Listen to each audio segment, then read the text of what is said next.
우리 지난 시간 4장에서 도비아와 산발락 같은 그 대적들의 위협 앞에서 그들이 굴하지 않고 기도하면서, 그들은 기도할 뿐만 아니라 또한 삶의 현장에서 일하면서 싸우고 싸우면서 일하며 성실히 그들의 성벽 중건을 해 나갔습니다.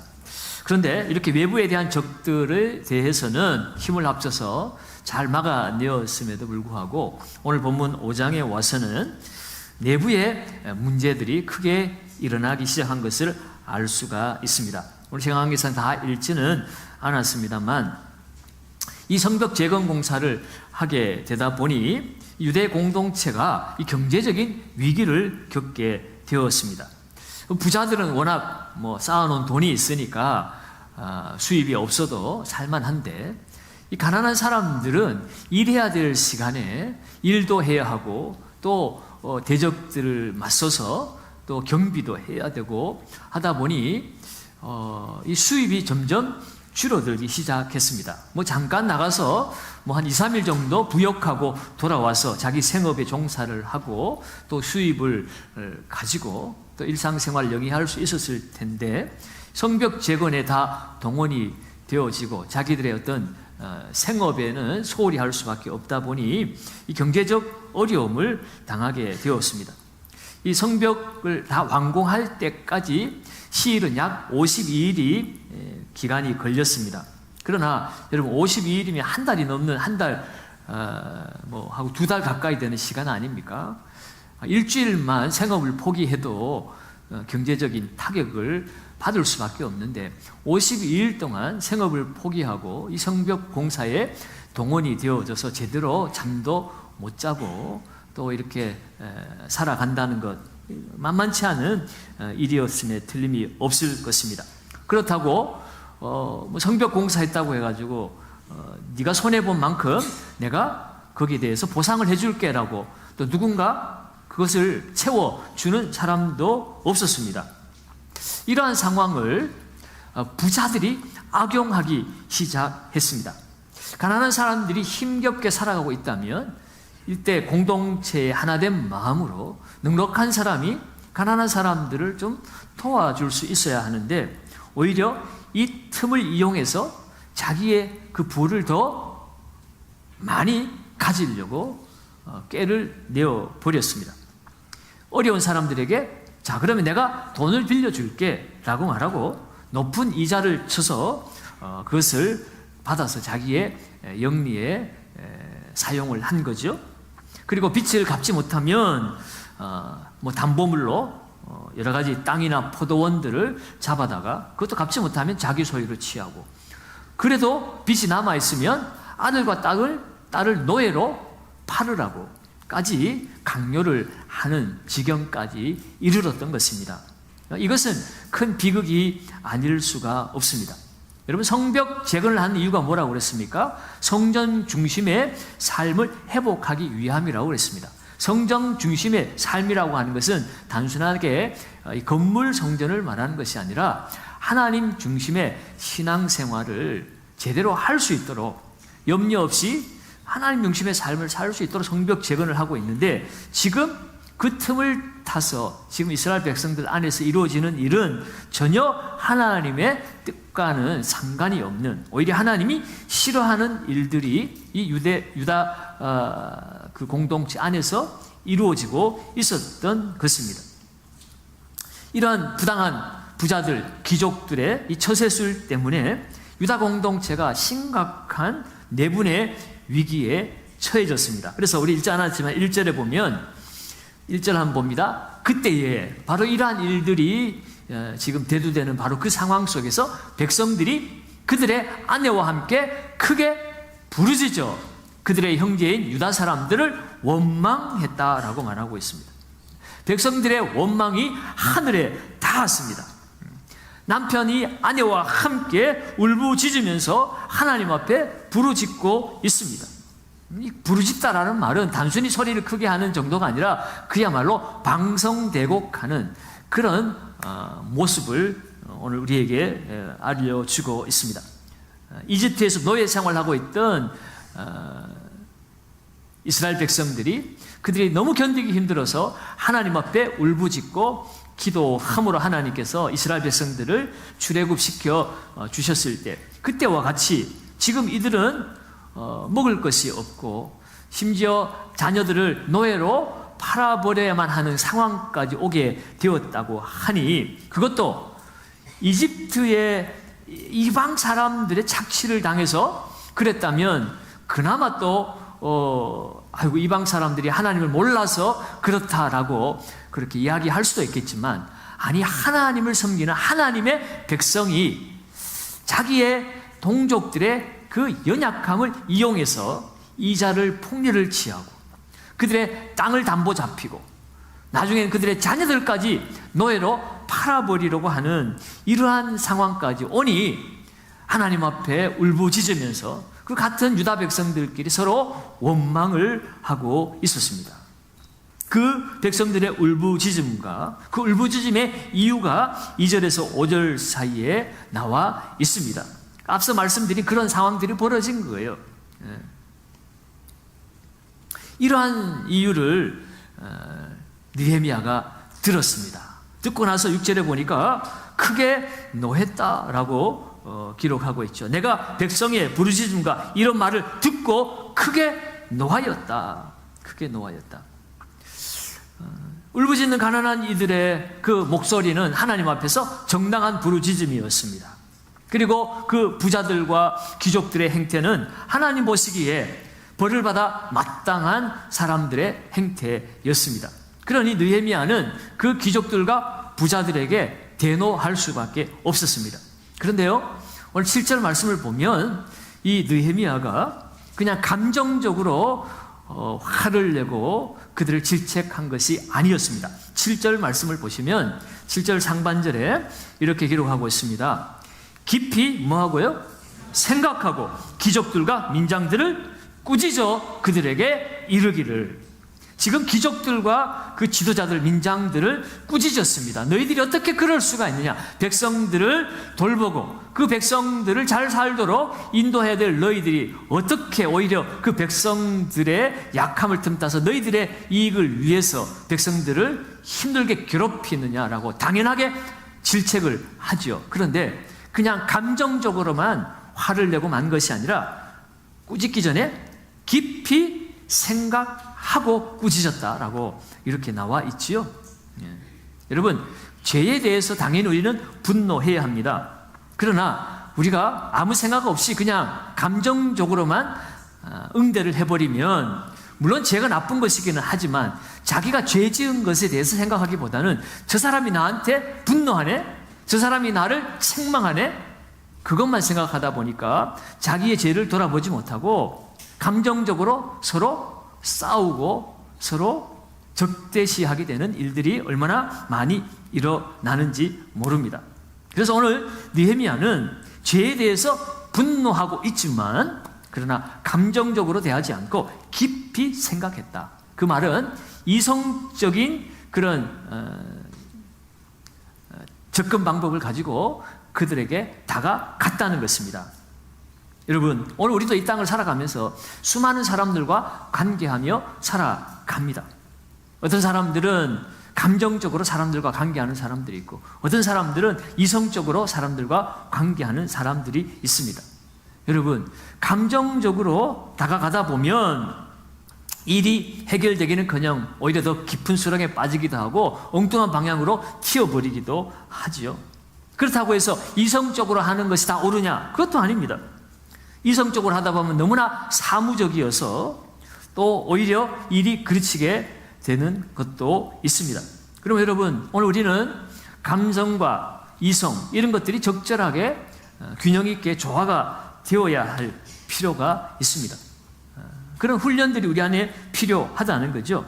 그래서 문제가 생겼을 때 그 문제의 내용을 우리가 깊이 이해하고 그것을 조목조목 상대방에게 잘 알려줄 수 있는 그런 상황이 필요하다고 하는 것입니다.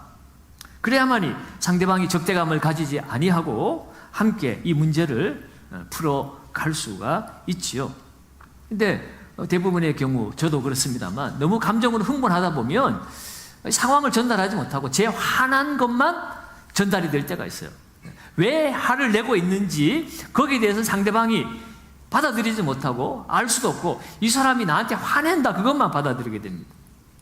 그렇다면 자기를 돌아볼 수도 없고 뭘 잘못했는지 스스로 인정할 수도 없고 나에게 화내는 이 사람과 내가 져서는 안 되겠다라고 그냥 싸움만 벌어지게 되어지는 것입니다.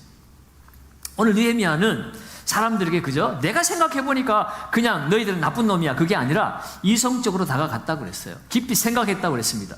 생각했다는 것은 하나님의 말씀에 이 일이 맞는 일인지 아닌지 먼저 스스로 점검을 한 거죠. 그리고 그 사람들을 내 감정에 너희는 맞지 않다가 아니라 그 사람들을 하나님 앞으로 데려가는 것입니다. 하나님 말씀 앞에 너희들의 그 말과 행동이 얼마나 나쁜 거냐를 그들에게 설득하고 또 꾸짖는 거지 내 보기에 너희는 아니다 라고 말해서는 안 된다는 거죠. 그래서 오늘 8절에 보면 그는 하나님의 말씀의 권위를 가지고 이 사람들을 권면하는 것을 볼 수 있어요. 8절을 우리 같이 한번 읽어봅니다. 그들에게 이르기를 우리가 힘을 다하여 도로 찾았거늘 너희는 너의 형제를 팔고자 하느냐 더구나 우리의 손에 팔리게 하겠느냐 하며 그들이 잠잠하여 말이 없기로. 아멘.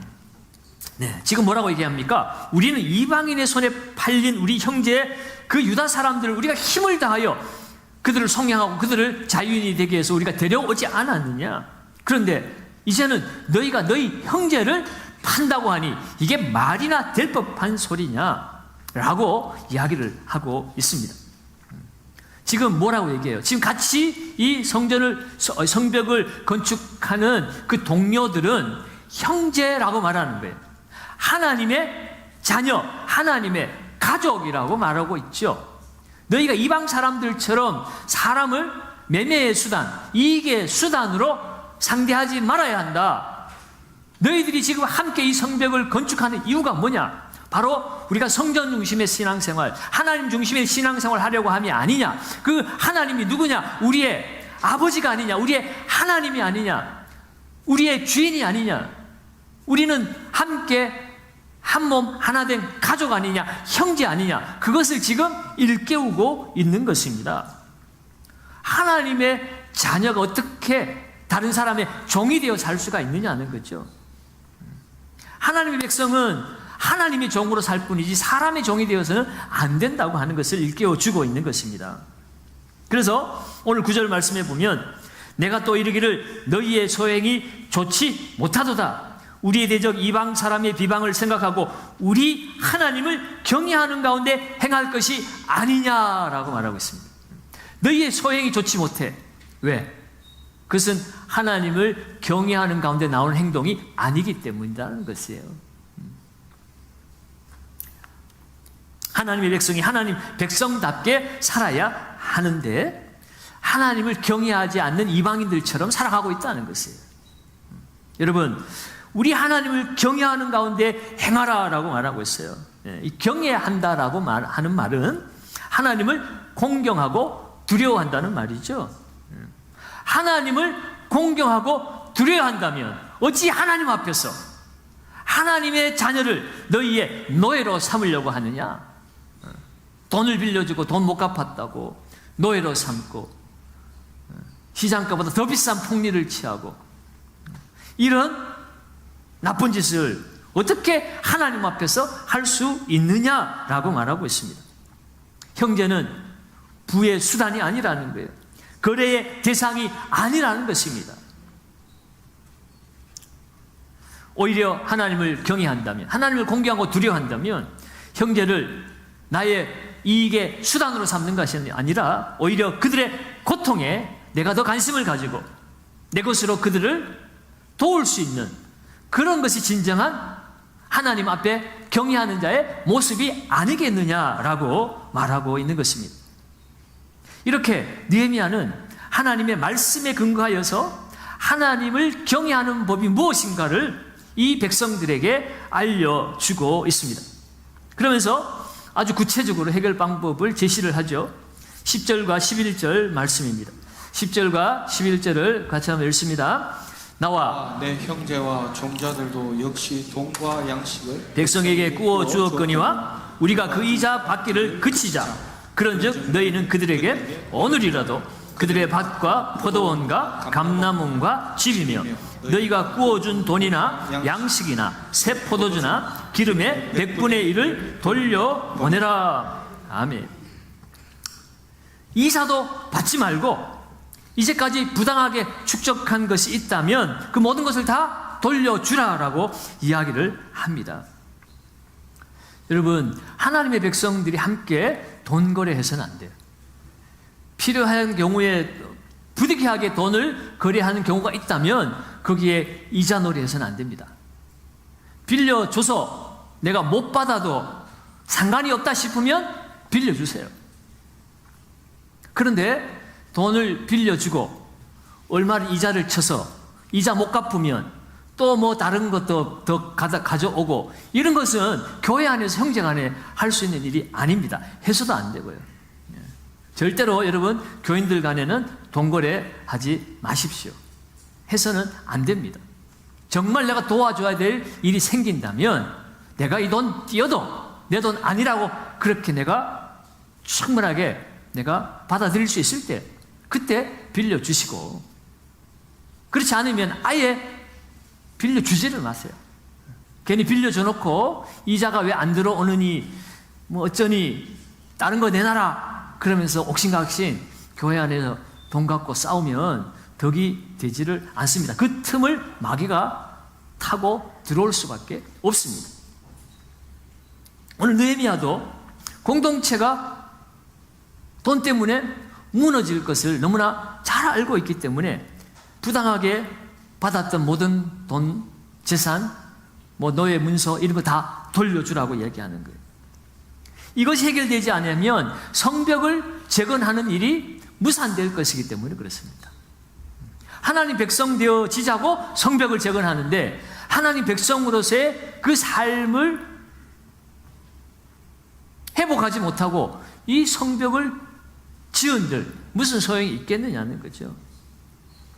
오늘 이렇게 하나님 말씀 앞으로 이스라엘 백성들을 데리고 가서 감정적으로 그들을 꾸짖은 것이 아니라 말씀 앞에서 우리가 어떠한가에 대해서 그들에게 설득을 하고 또 책망도 하였더니 이스라엘 백성들이 다행히도 그 말을 알아듣습니다. 동족을 착취했던 이들이 자신의 잘못을 겸허히 받아들였습니다. 12절과 13절 말씀을 같이 한번 읽어봅니다. 12절과 13절입니다. 그들이 말하기를 우리가 당신의 말씀대로 행하여 돌려보내고 그들에게서 아무것도 요구하지 아니하리이다 하기로 내가 제사장들을 불러 그들에게 그 말대로 행하겠다고 맹세하게 하고 내가 옷자락을 털며 이르기를 이 말대로 행하지 아니하는 자는 모두 하나님이 또한 이와 같이 그 집과 산업에서 털어버리실지니 그는 곧 이렇게 털려서 빈손이 될지로다 하며 회중이 다 아멘하고 여호와를 찬송하고 백성들이 그 말한 대로 행하였느니라. 아멘. 이 느헤미야의 말에 백성들이 다 아멘으로 화답을 했습니다. 그리고 하나님을 찬송하고 그들이 말한 대로 다 행하였다라고 기록하고 있죠. 하나님의 그 말씀의 권위 앞에서 이스라엘 백성들이 다 순복하였습니다. 이렇게 하나님 말씀 앞에서 공동체가 무너질 수 있는 이 내분의 위기가 이게 극복이 되어졌습니다. 그리고 이제는 성벽 건설하는 것이 정말 우리 공동체 안에 어떤 의미인가를 다시 한번 그들은 이 위기를 통해서 공동체가 무엇인지, 하나됨이 무엇인지, 하나님의 가족이 무엇인지 다시 한번 생각하는 시간이 되었던 것입니다. 이 5장 말씀은 공동체가 무엇인가에 대해서 우리에게 강력하게 이야기를 해주고 있습니다. 오늘 우리는 공동체로서 살아갑니다. 교회는 예수 그리스도를 머리로 한 몸을 이룬 공동체입니다. 왜 교회를 공동체냐라고 이렇게 따져 묻는 분들도 있습니다. 교회의 성질이 그렇다는 거예요. 교회의 이름을 공동체로 이름을 바꾸자는 이야기가 아니라 교회가 존재하는 모습이 공동체로 존재하도록 하나님께서 교회를 세우셨다는 뜻이에요. 여러분, 오늘 하나님의 백성으로서 우리가 서로 사랑하며 살아가는 것이 무엇인가 라는 것을 우리에게 다시 한번 알려주고 있습니다. 여러분, 교회 안에서 이런 경제적인 이기주의 이런 것들이 이루어져서는 안 됩니다. 물론 그 문제가 풀려나가는 데 있어서 참 쉬운 일은 아닐 것입니다. 그러나 여러분, 오늘 우리는 교회에서 그리스도를 머리로 한 몸을 이룬 지체입니다. 그 지체 의식을 가져야만이 이런 경제적인 문제도 풀려나갈 수가 있습니다. 여러분, 교회에다가 헌금을 하는 것도 내가 한 몸이고 한 가족이라는 의식이 있으면 내가 헌금하는 게 아깝지가 않아요. 그런데 어떤 경제적인 이익을 위해서 모인 단체라고 생각하면 내가 더 많이 내는 것 같은데 쟤는 적게 내는 것 같은데 그러면서 괜히 비교를 하고 자만에 빠지기도 하고 열등감에 빠지기도 하고 그런 것입니다. 여러분, 오늘 하나님은 우리를 하나님의 한 몸으로 우리를 부르셨습니다. 내 집이라고 하면, 내 교회라고 하면 여러분, 우리가 주님의 집을 위해서, 내 집을 위해서 헌금 드리는 것을 우리가 아까워하지 않고 즐거이 드릴 수가 있는 것이고, 또한 그 헌금이 가난한 사람, 병든 사람, 어려운 사람들을 위해서 쓰임 받도록 하는 것이 당연하다고 우리는 생각할 수가 있습니다. 그러한 일들을 우리 행하지 못하고 나만 행복하게, 나만 부하게 살겠다고 생각한다면 여러분, 그것은 주님 앞에서 잘못된 일이고, 그것보다 더욱 잘못된 것은 교회 안에서 그런 일들이 없겠지만 상대방을 경제적 착취의 수단으로 생각해서는 안 된다는 거예요. 그 사람을 통해서 뭔가 이익을 내가 얻고자 한다면 그것은 주님 앞에서 올바른 모습이 아니라는 것을 우리가 다시 한번 생각해 볼 수가 있습니다. 물론 우리는 이 땅을 살아가면서 서로의 상황과 위치는 다를 수 있습니다. 어떤 사람들은 비교적 다른 사람들보다 수입이 많은 사람들도 있고, 또 어떤 사람들은 어떤 사람들보다 더 높은 지위에서 이 일상의 삶을 살아가는 사람들도 있을 것입니다. 그러나 공동체라고 하는 것은 세상에서는 더 높은 지위에 살아갈 수도 있고 다른 사람들보다 더 많은 그 소유로 인하여서 떵떵거리며 살 수 있겠지만 교회 안에서는 그런 일들이 이루어져서는 안 된다는 것입니다. 내가 너보다 더 소유가 많기 때문에 더 특별한 대접을 받아야 된다. 내가 너보다 더 높은 지위에 올라 있기 때문에 더 대접을 받아야 된다. 그러한 일들이 있어서는 안 된다는 것입니다. 여러분, 오늘 성도는 경제적 수단의 대상이 아닙니다.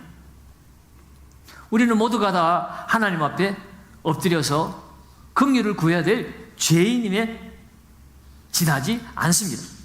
많이 가진 사람이나 적게 가진 사람이나 높은 자리에 있는 사람이나 낮은 자리에 있는 사람이나 하나님의 긍휼이 없으면 구원받지 못할 죄인인 것, 그거밖에는 여러분 없는 것이에요. 그래서 우리는 늘 우리의 받은 달란트나 또 은사를 따라서 서로 섬기며 서로 사랑하면서 하나님의 교회를 아름답게 세워가야 할 줄로 믿습니다. 특별히 오늘 이렇게 하나님 말씀으로 이스라엘 백성들의 잘못을 꾸짖고 있는 이 느헤미야를 통해서 우리가 놓치지 말아야 할 것이 있습니다. 그것은 오늘 이 느헤미야 자신이 이 백성들 앞에서 먼저 하나님을 경외하는 자로 살았다라고 하는 것이에요. 하나님을 경외함으로 너희는 행하라라고 이렇게 명령을 했지만 사실은 느헤미야는 먼저 하나님을 경외하는 삶을 살면서 백성들을 향하여서 그렇게 말을 하였다라는 것이에요. 느헤미야의 말이 권위가 있었던 것은 그가 그렇게 살면서 그렇게 말했기 때문이죠. 오늘 14절에 보면 느헤미야는 이렇게 고백합니다. 14절을 우리 같이 한번 읽어봅니다. 또한 유다 땅 총독으로 세움을 받은 때 곧 아닥사스다 왕 제20년부터 제32년까지 12년 동안은 나와 내 형제들이 총독의 녹을 먹지 아니하였느니라. 아멘. 아멘. 여러분, 느헤미야가 많은 사람들에게 존경을 받는 이유가 무엇이겠습니까? 그가 총독이라고 하는 그야말로 엄청난 힘을 가진 권력자였기 때문일까요? 그것은 아닙니다. 여러분, 당시의 총독은 엄청난 권력자였습니다. 자기의 관할 아래서는 무소불위의 권력을 휘두르는 그야말로 그 지역에서는 왕과 같은 존재가 당시의 총독이었습니다. 모든 정보를 장악하고 있고 모든 힘을 가진 사람이었습니다. 그런데 오늘 느헤미야는 어떻습니까? 자기가 가진 그 힘을 가지고 자신을 위해서 사용하지 않았다는 것이에요. 자신이 가진 그 힘을 가지고 오히려 다른 사람을 위해서 사용을 했고 오히려 자기를 위해서는 극단적으로 자신의 힘을 제한시키고 있었습니다. 그것이 느헤미야가 전임 총독들과의 뚜렷한 다른 점이었어요. 오늘 본문 15절에도 전임 총독들과 이 느헤미야의 다른 점을 이렇게 기록하고 있죠. 나보다 먼저 있었던 총독들은 백성에게서 양식과 포도주와 또 은 40세겔을 그들에게서 빼앗았고 또한 그들의 종자들도 백성을 압제하였으나 나는 하나님을 뭐함으로요? 경외함으로 이같이 행하지 아니하고. 이전 총독들은 백성들의 물건을 빼앗았다고 이야기합니다. 그 세금을 거둔 택이겠죠. 그런데 세금이 아니라 그야말로 강탈 수준인 겁니다. 그런데 총독만 가져간 것이 아니라 그 휘하의 부하들도 내려가면서 줄줄이 다 수탈을 해 나간 거예요. 이것이 권력자들에게만 일어난 것이 아닙니다. 우리가 앞서 살펴본 것처럼 일반 백성들도, 부자들은 그 부의 힘을 가지고 가난한 사람들의 없는 것을 탈탈 털어서 끌고 가서 자기의 배를 불리려고 하는 그러한 일들이 머리끝에서 발끝까지 온 유대 공동체가 이러한 상황 가운데 처해져 있었던 거죠. 이러한 상황 속에서 느헤미야는 달랐다는 것입니다. 하나님을 경외하였기 때문에 다르게 살았다는 것이에요. 세상 사람들은 그것이 다 사람들이 살아가는 방식이야. 공부해가지고 높은 자리에 올라갔는데 왜 올라갔는데 올라간 만큼 빼먹어야지. 김영길 돌아가신 한동대 그 총장님이 공부하는데 왜 공부하라고 그랬어요? 남 주기 위해서 공부하라고 그랬어요. 남 주기 위해서. 남 주기 위해서 공부하라. 우리는 왜 공부합니까? 어떻게든지 뺏어 먹으려고.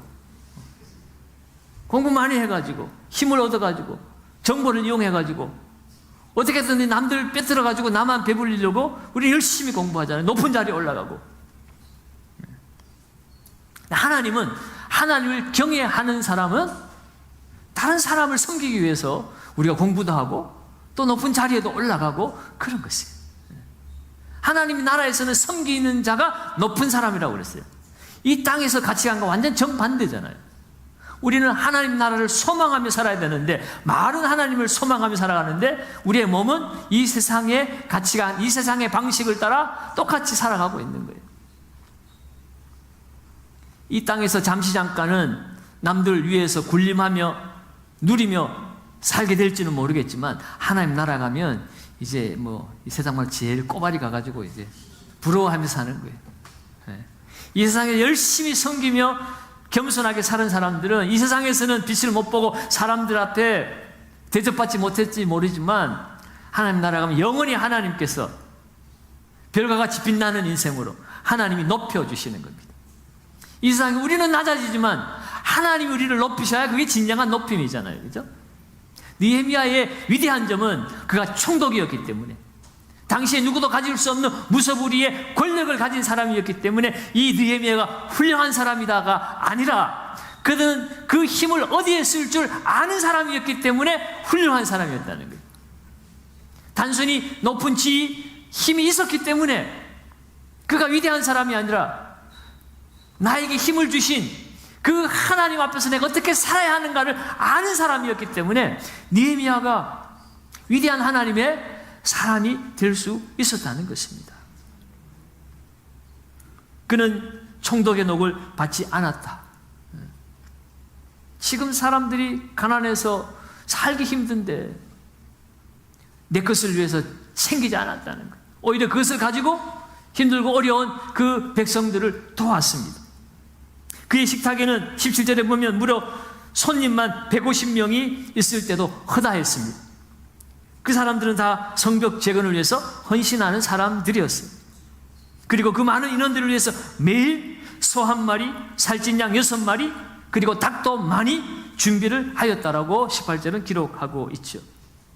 얼마나 돈이 많이 들어갔겠어요. 매일 식탁에 150명씩 앉고 매일 소 한 마리, 살찐 양 6마리, 닭을 잡았다면, 여러 마리 잡았다면 매일 들어가는 돈만 해도 엄청난 돈이 들어갔을 거예요. 그런데 오히려 총독의 녹을 받지 않았다는 것입니다. 그것도 한 해가 아니라 12년 동안 그렇게 했다라고 이야기를 하고 있죠. 그리고 느헤미야만 그런 것이 아니라 자신의 형제들까지도 그렇게 하였습니다. 충분한 힘도 있고 권력도 있음에도 불구하고 어떻게 느헤미야는 이렇게 살아갈 수 있었을까? 그 힘의 원동력은 어디에서 나오는 건가? 느헤미야가 본래부터 도덕적으로 강직한 사람이었기 때문에 그럴까요? 아니면 지금까지 저 페르시아에서 술간을 하면서 엄청나게 부를 축적했기 때문에 돈은 더 이상 거둬들이지 않아도 얼마든지 있으니까 그렇게 돈을 사용했을까? 여러분, 우리는 그렇게 생각할 수도 있겠지만 성경은 분명하게 우리에게 알려주고 있습니다. 도대체 느헤미야는 어떻게 그렇게 살 수 있었을까? 15절 하반절을 우리 다시 한번 봅니다. 15절 하반절 같이 한번 읽습니다. 나는 하나님을 경외함으로 이같이 행하지 아니하고. 느헤미야가 이렇게 살 수 있었던 이유는 오직 한 가지, 하나님을 경외하기 때문이었다는 것입니다. 하나님을 공경하고 하나님을 두려워하였기 때문에 그는 하나님의 영광을 위해서 살았습니다. 자기의 그 자리보다 더 높으신 분이 하나님이심을 그는 알고 있었어요. 내가 가진 이 소유보다 하나님이 더 풍성하신 분이심을 알고 있었고, 사실은 이 자리도 하나님이 주셔야만 내가 앉아있을 수 있는 자리고, 내게 있는 이 모든 소유물도 하나님이 주셔야만 내가 가질 수 있다는 것을 너무나 잘 알고 있는 사람이었습니다.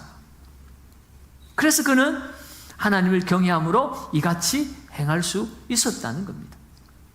사랑하는 여러분, 주일날도 그 말씀드렸죠. 사랑하면 사랑하는 대상을 닮는다고 그랬어요. 그죠? 네. 하나님 우리를 너무나 사랑하셔서 우리와 같이 닮고 싶어서 사람이 되셔서 이 땅에 오셔서 날 위해서 십자가에 죽으심으로 하나님의 사랑을 우리에게 확실하게 나타내어 주셨다고 그랬잖아요. 여러분, 오늘 우리가 정말 하나님을 사랑한다면 우리는 하나님의 마음을 담고 싶어 할 수밖에 없습니다. 내 인생에 주어진 재능, 부, 은사, 이 모든 것을 하나님을 위해서 사용하고 싶어지는 것입니다. 우리 주님이 바로 그 아버지의 뜻을 이루기 위해서 자신의 생명까지 십자가에서 아낌없이 다 내어 주셨습니다. 여러분, 예수님은 하나님이시잖아요. 바람과 바다도 꾸짖고 죽은 나사로도 소녀도 청년도 말씀 한마디로 살릴 수 있는 하늘과 땅의 모든 권세를 가지신 하나님이셨습니다. 그럼에도 불구하고 자기를 십자가에 내어주시고 고난당하시고 우리를 위하여 모든 수치와 고난 가운데 죽으셨습니다. 여러분, 우리를 사랑하시기 때문에 만물을 다스리는 힘을 가지신 분이 그 힘을 끝까지 사랑하는데 사용하셨습니다. 주님 우리를 생명을 내어주시기까지 사랑하셨어요. 주님 이 땅에 오신 이유도 내가 온 것은 섬김을 받으려 함이 아니라 섬기려 하고 오히려 자기의 목숨을 대속물로 주려 함이니라고 말씀하셨어요. 여러분, 오늘 우리는 그리스도인이라고 말합니다. 세상에 나아가서 우리는 그리스도인이라고 얘기해요. 그리스도인이라는 의미는 내가 그리스도를 닮은 사람입니다. 그리스도처럼 살겠습니다. 그리스도가 내 삶의 목표입니다. 그리스도의 말씀대로 사는 사람입니다. 그리스도가 원하는 삶을 살기를 기뻐하는 사람입니다. 여러분, 그것이 그리스도인의 의미입니다. 여러분, 오늘 느헤미야는 정말 하나님 닮기를 원하고 하나님을 경외함으로 그는 백성들 위해 군림하는 자리에 있지 않고 오히려 그 지위와 힘을 가지고서도 백성들을 섬기는 삶을 살았습니다. 그래서 느헤미야는 자신이 왜 총독의 지위에 올랐는지, 왜 그 아닥사스다 왕의 총애를 받았는지, 왜 하나님이 이곳까지 나를 보내셨는지 그 사명을 결코 잊지 않고 살았습니다. 오늘 15절 말씀은 오늘 읽었지만 지금 압제당하고 있는 백성들을 내가 어떻게 도와야 하는지 거기에 대한 분명한 인식을 가지고 그가 고백하고 있는 내용이죠. 18절 마지막에도 이 백성의 부역이 중함이었더라 라고 말하고 있습니다. 이 백성이 이 성벽을 재건하는 그 일이 중하다. 그래서 그는 녹을 받지 않았고 오히려 그 백성들을 초대해서 풍성하게 대접을 하였던 거죠. 그리고 오늘 마지막 19절에 그는 이렇게 고백하고 있죠. 19절을 우리 같이 한번 읽어봅니다. 내 하나님이여, 내가 이 백성을 위하여 행한 모든 일을 기억하사 내게 은혜를 베푸시옵소서. 그가 기도하는데 누구를 위해서 했다는 거예요? 이 백성을 위하여 행한 모든 일을 기억하사. 내가 이 백성을 위해서 행한 이 모든 일을 기억해달라고 이야기하고 있습니다. 이 느헤미야의 그 생각 속에는 이 백성들이 자리 잡고 있었습니다. 오늘 이 느헤미야의 섬김의 마음 중심에는 하나님을 경외하는 마음과 하나님이 왜 느헤미야를 부르셨는가 그 부르심에 대한 분명한 소명의 확신이 있었기 때문에 오늘 느헤미야는 이렇게 하나님을 경외하고 백성들을 섬기며 그 공동체를 바르게 이끌어 갈 수가 있었습니다. 사랑하는 여러분, 우리는 이 세상에 다 하나님의 나라를 위하여 살아가는 지도자들로 이 세상에 세움을 받고 보냄을 받은 사람들인 줄로 믿습니다.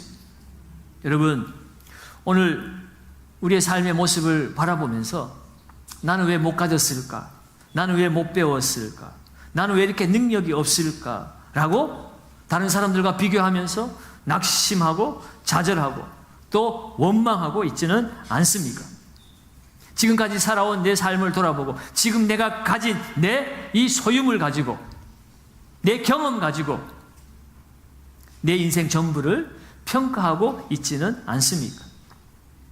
여러분, 오늘날 따지고 보면 이 세상 사람들이나 또 예수 믿는 우리들이나 어쩌면 전임 총독들이나 아니면 이 세상에 가난한 사람, 연약한 사람들의 그 연약한 것까지 다 뺏어들어가지고 다 내가 잘 먹고 잘 살려고 하는 그런 이용의 대상, 경쟁의 대상 정도로 이웃을 바라보며 살아가고 있지는 않습니까? 그것 때문에 얼마나 많은 사람들이 넘어지고 상처받고 또 나도 넘어지고 나도 상처받고 나도 아파하고 서로 피를 흘리고 살아가고 있지는 않습니까? 여러분, 오늘 내가 얼마나 힘을 가졌느냐, 내가 얼마나 많이 소유했느냐, 여러분, 그것은 하나님 앞에서 중요한 것이 아닙니다. 하나님은 우리의 가진 것을 가지고 우리의 능력을 가지고 우리를 평가하지 않습니다. 오늘 우리에게 있는 모든 것은 다 하나님께로부터 온 것임을 알고 겸손하게 하나님 앞에서 정직한 삶을 살면서 하나님이 나를 왜 이곳에 보내셨는지, 하나님 내게 왜 이런 은사를 주셨는지, 내게 왜 이런 소유를 주셨는지, 내게 왜 이런 능력을 주셨는지 그것을 알고 그 하나님의 마음을 따라 그것을 사용하는가에 하나님은 관심이 있는 것입니다. 여러분, 이것이 우리의 진정한 소망인 줄로 믿습니다. 우리의 상급은 세상 사람들이 알아주는 것에 있지 않습니다. 세상 사람들이 위대한 총독이라고 불러줬기 때문에 느헤미야가 위대한 것이 아닙니다. 하나님의 마음을 따라 살아가는 그 느헤미야의 겸손함과 하나님을 경외하는 그 마음, 그것을 하나님이 인정하심으로 느헤미야는 진정한 위대한 삶을 사는 사람이었습니다. 여러분, 오늘 우리는 어떤 사람에게 위대하고 싶습니까? 하나님 앞에서 위대하고 싶습니까? 사람 앞에서 위대하고 싶습니까? 사람이 기억하는 존재가 되고 싶습니까? 하나님이 기억하는 존재가 되고 싶습니까? 오늘 느헤미야는 하나님이 기억해달라고 기도하고 있습니다. 하나님이 기억하사 내게 은혜를 베푸시옵소서. 사람 누가 알아주는 것이 중요하지 않습니다. 오늘 이 밤에 우리가 기도할 때 하나님, 나는 가진 것이 없어도, 배운 것이 없어도 오늘 하나님 나를 기억하여 주시옵소서. 은혜를 주시옵소서.